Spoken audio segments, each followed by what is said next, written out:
Hello, I am Endlessness and welcome back to Final Fantasy VII Ever Crisis, and in this video I would like to take a closer look at the first Dragon Quest crossover banner that features both Cloud and Aerith. Cloud's outfit has 15 lightning potency points on it, and that's fine because that's essentially a free lightning potency ability level, meaning that you can equip a different sub-weapon with another ability. And then the bottom ability increases lightning ability damage by 30% and physical ability damage by 20% when at max stance, and it also increases HP by 15%. And it's Cloud's second lightning arcanum outfit, but this one is that new 1.5 fear arcanum, and I think it's very solid with 50% damage increase and extra HP, and I think it's very nice. And I would say having 20% increased defenses also would be nice, but I'll take that lightning potency. And then Cloud's banner weapon, and at OB10 130 now it has 705 physical attack, or it would be 674 when at level 120, so it's standard high physical attack stat for DPS weapons. And it also has 62 physical attack points and 42 lightning potency, but at level 120 it will be 39. So lightning potency is standard, but P attack is very nice because it maxes out Cloud's physical attack ability, and you can have all your weapon slots for different abilities, so you don't have to have a sub weapon with physical attack anymore. And it also has a circle sigil boost slot. And finally, the command ability deals 720% physical lightning damage to all enemies, and if against a single target it deals 1.5 more damage, so then it's 1080% damage. And it also applies Enfeeble status for 30 seconds, and if Cloud is above 50% HP it also decreases magic attack with mid potency, but max potency is high. But also, at OB6 it deals 610% damage, and against a single enemy it's 915% damage. And it also has 5 seconds shorter Enfeeble duration, but magic attack debuff per cast and max tier are already mid and high, so OB10 gives you higher damage and 5 second longer duration on debuffs. And also those ability levels are a little bit lower, meaning that you are 1 point away from maxing out P attack, but I think overall it's a direct upgrade to Murasame, which Cloud really needed because Murasame is a launch weapon and was power crept over a year ago already. And I also think it's a great weapon because you can not only deal a decent AoE damage, 720 is solid, especially because with Enfeeble and lightning resistance debuff and even breach materia, it will make it hit much harder.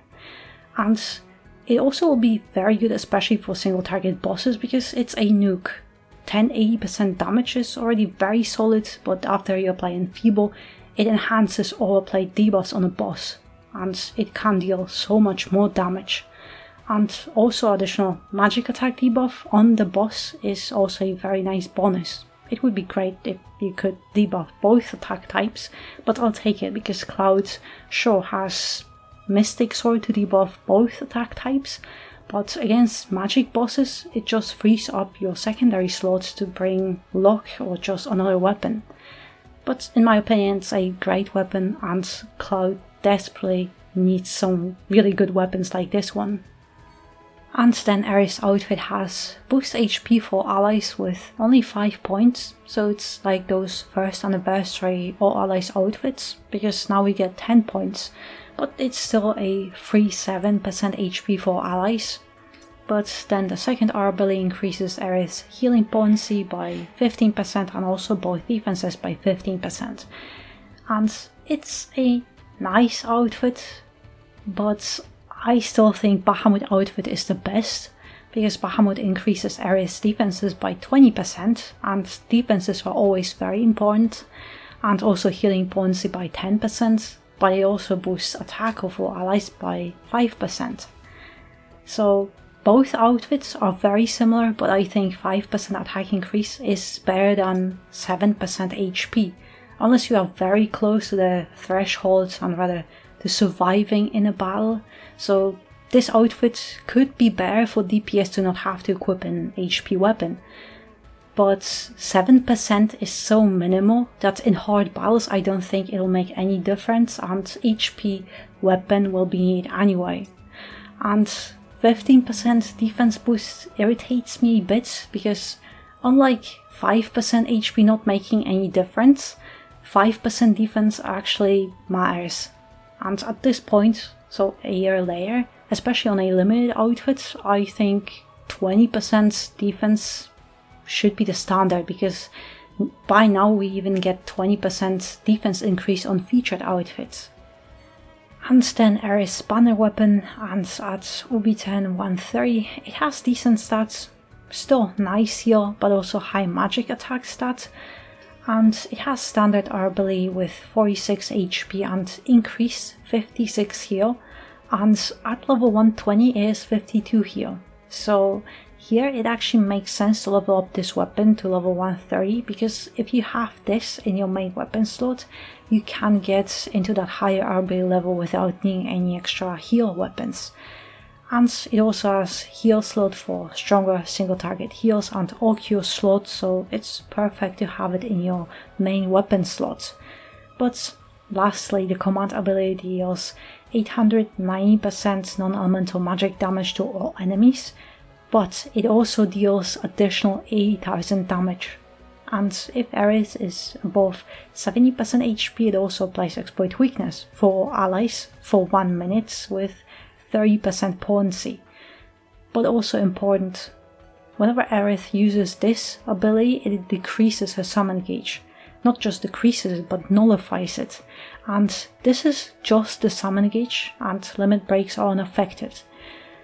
And at OB6, while this weapon doesn't hit as strong, it still deals 60,000 additional damage and has exploit weakness already with 30% potency, but it has 15-second shorter duration. But mainly it has lower those abilities with 40-40, meaning that you might need a sub-weapon to boost those further if you need to. But to be honest, at OB6 it looks very solid. But mostly I'm confused about it nullifying summon gauge, and I'm not sure why it does that. Mostly we don't have summons on Aerith anyway, but if you equip this weapon, you definitely won't be equipping summons, or you'll need to max out the limit gauge, the summon gauge, to hit with the summon, and only after you'll be able to use this ability, otherwise you just lose the whole progress on the gauge and it goes poof. I'm not sure what they added, but it just seemed more like an inconvenience and nothing more. And also yes, 30% exploit weakness isn't as strong as Sephiroth's or Tifa's self-exploit weakness buff with 40%, but it's AoE and also for a whole minute. And I think it's a very nice alternative for where you might need that secondary slot for something else on your DPS character, so Aerith can still apply it for them. And Yuffie also has 30% exploit weakness too, so it's another alternative, meaning that you don't have to bring Yuffie to just be able to apply it. And also yes, 80,000 damage, additional damage is huge, but Aerith is a healer, so she'll never be able to do as much as actual DPS characters. If that was on a DPS, then yes, it would be a massive non-elemental nuke, but I think it'll be a very solid tickle, because unlike the command ability damage with percentage, it always scales with stats, and additional damage is fixed, so no matter how low Aerith's attack is, she'll always do around 100,000 damage with it, and this is actually very nice. And lastly, we have a new featured ultimate weapon for Lucia, and it has balanced attack stats, which is good for a support because they are now mainly acting as sub DPS, but it also has 22 buff debuff extension and haste boost. So the whole team starts a battle with haste and it has 15-second duration. It's not very long, but some battles have very fast openings, so this might be very good for them. But lastly, the command ability deals 2000% combined damage, restores 10% of character's max HP for every character, and also amplifies next physical and magic ability by 30% for the whole team, and you can also use it 3 times. So, to be honest, I'm not sure what to think about this. Haste at the beginning of the battle is nice, but 30% damage to 1 hit doesn't really sound that amazing. Yes, you can use it 3 times in a battle, so that's nice for that one bit bigger hit if you might need it, but it's nothing outstanding, and I think Cait Sith's ultimate weapon is much better with providing haste, a longer haste, much longer, and in my opinion haste is so much better because you can get off much more attacks, and also you get that higher burst damage.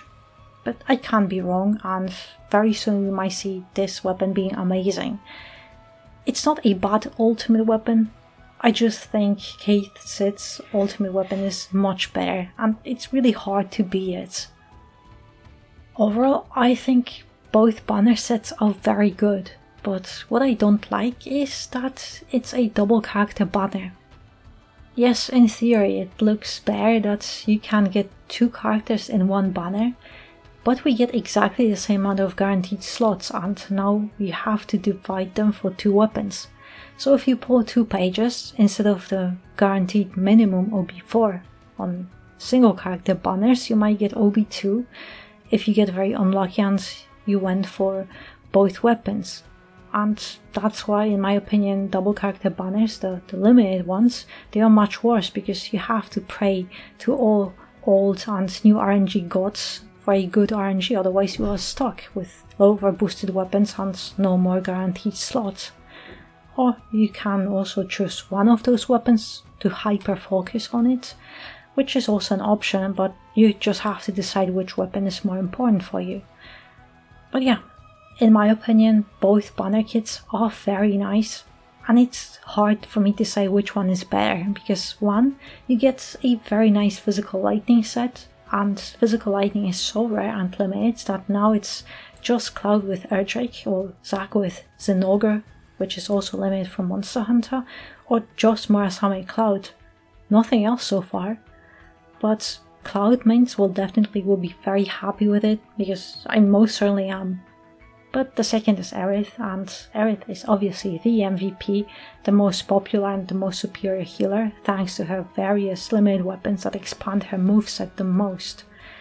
And I'm always on the Camera 2.0 Colpium, because not having the single weapon always hurts Aerith a lot, and it doesn't matter how many other limited weapons you have for her. But this weapon is very nice.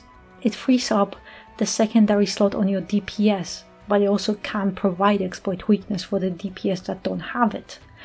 And those abilities are also very nice, and in most hard battles we mostly need a tank, so Aerith can be providing offensive buffs while the tank can take care of defensive ones.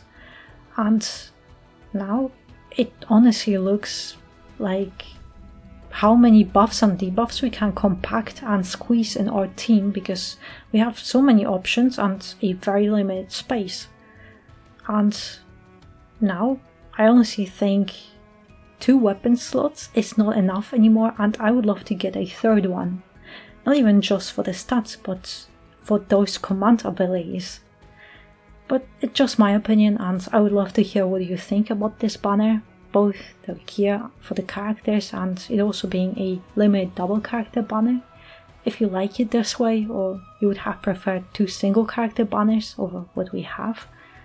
But if you're going to pull, best of luck to you, and as you can see, my crystals, they have much lower number because I already pulled, because how could I skip a Big PP Cloud banner? And I'll try to have a video out soon. But in the meantime, thank you very much for watching, and I hope to see you next one.